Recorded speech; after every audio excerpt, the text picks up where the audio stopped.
Assalamu alaikum warahmatullahi wabarakatuh. This is standard 8. The topic is the determination of sex. The determination of sex. So, how is this possible that we can say the offspring is the baby boy or the baby girl? How is this possible? So, for this topic, we can say the we should know the chromosomes, number of chromosomes. We should know the number of, or we can say the types of division. That is, one is mitotic division, one is meiotic division. So here, on the basis of these features, we can recognize the sex of a baby. So here, when we say that the number of chromosomes, when we say the number of chromosomes in human males, in human beings, the chromosome number is 46. That means 23 pairs. That means 23 pairs. So when there are 23 pairs, that means 46 chromosome number. 46 chromosome number. If we can say that from the male it is sperm, or at the time of reproduction, at the time of fusion, when there is mating, when there is fusion, sperm plus egg, the egg is from the human being, the sperm is from the human being. The sperm is a single cell, the egg is a single cell. When we say that if the sperm contains 46 number of chromosomes, when the egg contains 46 number of chromosomes, after fusion of both egg and sperm, it would be 92. It would be 92. But it is not possible. It is not possible that the offspring with 92 number of chromosomes can exist as human being. ये human being नहीं exist होगा. So when we say we are the offsprings of our parents, we are the offsprings of our mother and fathers, we can say that. But here when we are existing, we are having the characters of both parents, we are having the characters of both parents. So here character, we are having a character, we are having a human being character, but it is only possible when there are same number of chromosomes. That means 46. That means 46. Or we can say, how is this possible? How is this possible? कैसे ये possible है कि 46 number of chromosomes same रहेंगे? 46 number of chromosomes same रहेंगे. So अगर हम कहेंगे कि अगर किस में है, if this is sperm, if this is egg, इसमें 46 है, इसमें 46 है. अगर हम कहेंगे before the mating, before the fertilization of egg and the sperm, before the fusion of egg and sperm in human bodies, there is the division, what we call, यहाँ पे कितने हैं 22, यहाँ पे कितने हैं 22, यहाँ पे कितने आएंगे 22. ये डॉटर सेल्स में क्या होगा, ये डॉटर सेल्स में क्या होगा, डिवाइड होगा. ये डॉटर सेल्स में डिवाइड होगा. दैट मीन्स अगर ये डॉटर सेल्स में डिवाइड हुआ कितने में, या अगर हम कहेंगे ये daughter, it is not the, if it is the body cell, यहां में बॉडी मसल सेल, इसमें कितने हैं, हम जो बढ़ते हैं, we are growing day by day, we are growing day by day. What did it mean? It means there is continuous division of cells. There is continuous division of cells. एक cell को दो sales बनते हैं, that means जब कौन सा time पहुंचता है, the cell at its maturity stage, ये भी रिप्रोड्यूस होती है। जो ये मसल सेल है एट इट्स मैच्योरिटी स्टेज, इसके भीतर ही कितने क्रोमोसोम होते हैं? इसके न्यूक्लियस जब होता है, इसका न्यूक्लियस, इसके भीतर ही 92 क्रोमोसोम्स आते हैं। सो अब ये एग्जिस्ट नहीं होगी, अब it will not exist. The human being cell can't bear the 92 chromosome number, 92 chromosome number.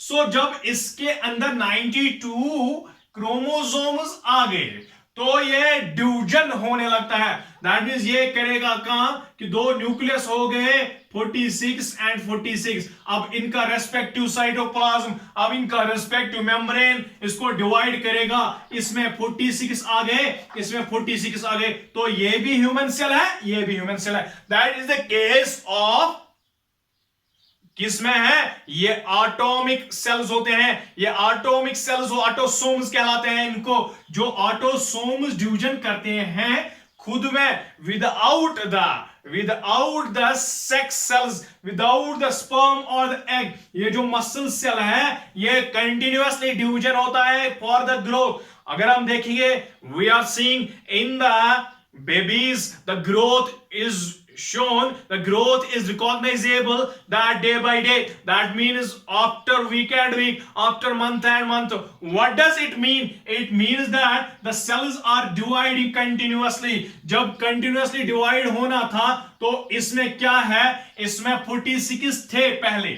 जब पहले थे 46, at the maturity stage the chromosome number doubles, the chromosome number doubles in the nucleus. That means every chromosome has made its next chromosome, so we can say that the number is 92 in a single cell. But the human cell can't bears the 92 number of chromosomes. So it is the need of the time that it can make two nucleus in a cell, and then after the two nucleus are made, the cell will divide respectively. In one cell it would be 46, in another cell it would be 46. So division takes place. This kind of division is called mitotic division. This kind of division is called mitotic division. अगर हम कहेंगे, अब उसके बाद अगर हम कहेंगे कि ये स्पर्म सेल है, इसने मैच्योर होके, ये स्पर्म सेल था, इसमें मैच्योर होके इसमें कितने आएंगे? 92। अगर ये 92 आएंगे तो 46 अगर हम डिवाइड करेंगे, 46 एंड 46, सो अगर हम कहेंगे यहां पे एग है, ये भी मैच्योरिटी स्टेज पे 92 आएंगे, तो इसमें भी 46, अगर ये भी ऐसे ही डिवीजन करेंगे 46 माइटोटिक डिवीजन, तो ये 46। अब इसका एक सेल, ये cell, one is this from sperm, one is from egg, तो इसमें 92 आएंगे ना, 92 आ गए ना फिर से, तो हम ये पॉसिबिलिटी नहीं है। अब क्या होता है, इसमें डिवीजन होता है, इसमें टू डॉटर सेल्स पैदा होती है, that is the mitotic division. इसमें क्या होता है, अब 92 आ गए, इसमें होता है क्या होंगे, एक सेल, दो सेल, 3 सेल, 4 सेल, इसमें 4 डॉटर सेल्स पैदा होती है। That is the reduction division कहते हैं इसको, द रिडक्शन डिवीजन। जो ये रिडक्शन डिवीजन है तो हम कहेंगे इसमें आएंगे 11 + 1, 11 + 1, 11 + 1, 11 + 1, दैट मीन्स 11 हो गए 22 पेयर्स, 22 पेयर्स, और ये एक पेयर हो गया 23 पेयर्स। आ गए ना 46 एक सेट, ये आ गया 11 हो गए 22 sets and 1 set equal to 23 pairs, 23 pairs 46 number, 23 pairs 46 number, pairs 46 number. So we can say ये तो हो गया कितनी सेल्स बन गई एक ही स्पर्म सेल की 4 डॉटर सेल्स. इनमें 11 प्लस 1 11 प्लस 1 11 प्लस 1 11 प्लस 1. ये जो 11 प्लस 1 है इसी तरह एग के भी होंगे 11 प्लस 1 11 प्लस 1 11 प्लस 1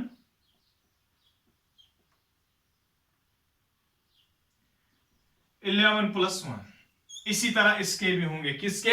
एग के. स्पर्म के हो गए, एग के भी हो गए. अब ये क्या कहेंगे हम, ये भी 23 पेयर्स हैं, ये दोनों भी 23 हो गए ना. 46 46 इक्वल टू 92 क्रोमोसोम नंबर. अब हम कहेंगे कि ये जो 11 है 11 plus 1 11 plus 1 that means 11 pairs plus 1 chromosome. 11 pairs 1 chromosome. हम कहेंगे ये जो रिडक्शन डिवीजन हो गया इस डिवीजन को बोलते हैं मियोटिक डिवीजन. क्या बोलते हैं? Meiotic division. ये है माइटोटिक डिवीजन, ये है मियोटिक डिवीजन. हम कहेंगे 11 प्लस 1 है. ये जो 11 पेयर्स है ये 11 सेट्स है दैट मींस 22 क्रोमोसोम्स 22 क्रोमोसोम्स. हम कहेंगे ये दूसरे किस्म की जो बॉडी फॉर एग्जांपल हमारे जो कैरेक्टर्स होते हैं वो डिफरेंट कैरेक्टर्स के लिए होते हैं. डिफरेंट कैरेक्टर्स के लिए ये जो सिंगल क्रोमोसोम बच गया इसको बोलते हैं sex chromosome.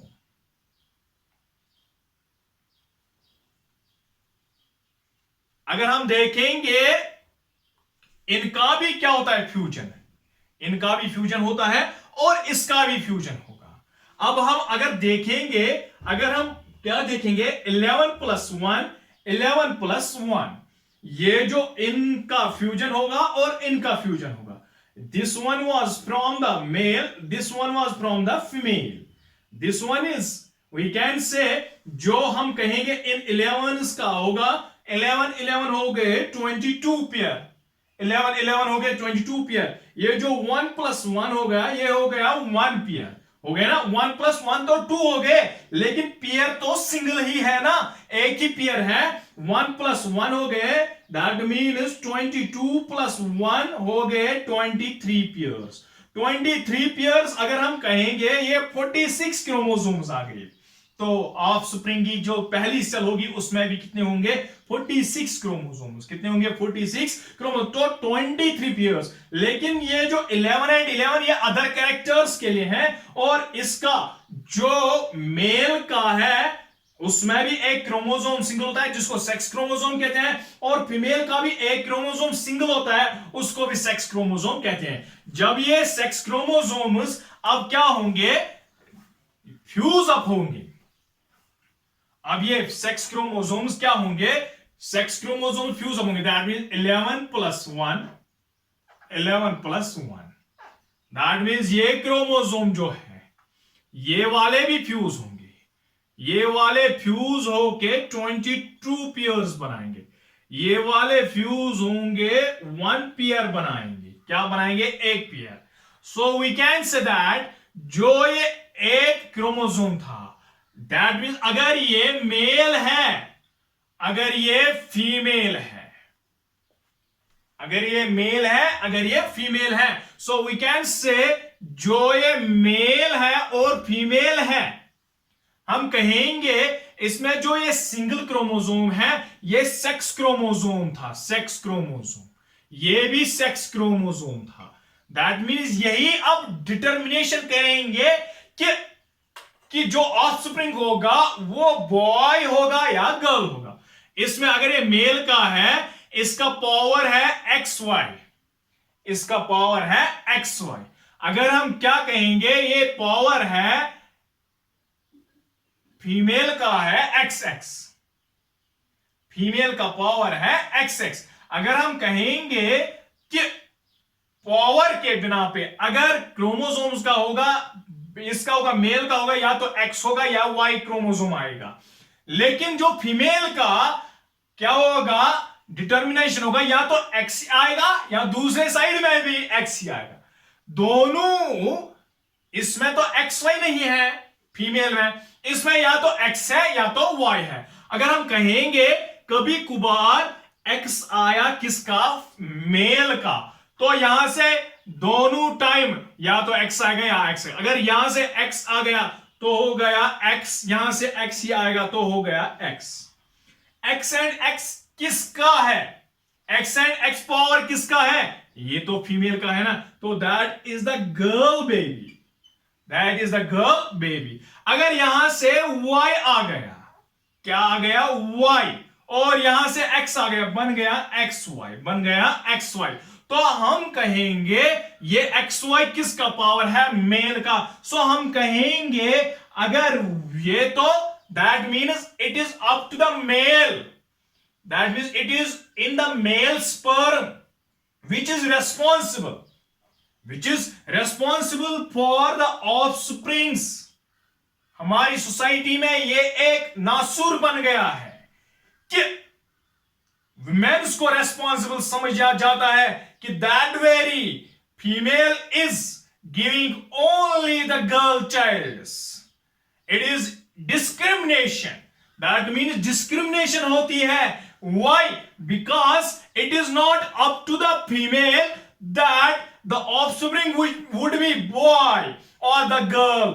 It is up to the male sperm that the offspring would be boy or girl. So we can say that अगर यहां से X क्रोमोसोम आ गया, यहां से तो X आएगा ही, क्योंकि दोनों है XX, तो it is the girl child. अगर यहां से Y आ गया, यहां से तो X आएगा ही, it becomes XY, that means it is the XY, that is the boy baby, that is the baby boy। We can say that it is the male who is responsible, that who is responsible for the sperms, who is giving the reproductive cell, that is the sperm, in which there is presence of X or Y chromosome. We can say the power of the X or the Y, we can say at sometimes its power is X, at sometimes its power is Y. When the X chromosome becomes dominant, then the offspring will be baby girl. When the Y chromosome becomes dominant at the time of fertilization, the offspring would be baby boy. So we can say that the sex determination, so it is the carrier is, now we can say the carrier is male, that is Y. We can say that it is the male which becomes the carrier of the determination of the sex, which becomes the carrier of the Y chromosome, which becomes the carrier of the responsible chromosome, which is responsible for the baby boy or the baby girl. So we can say we have determined the sex by two means.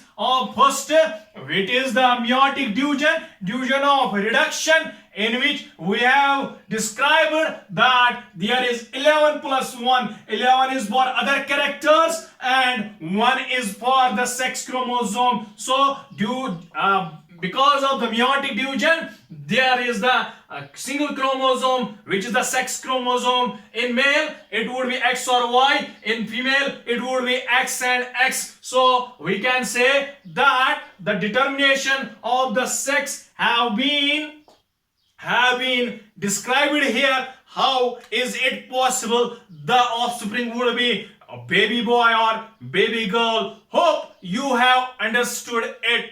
Thank you.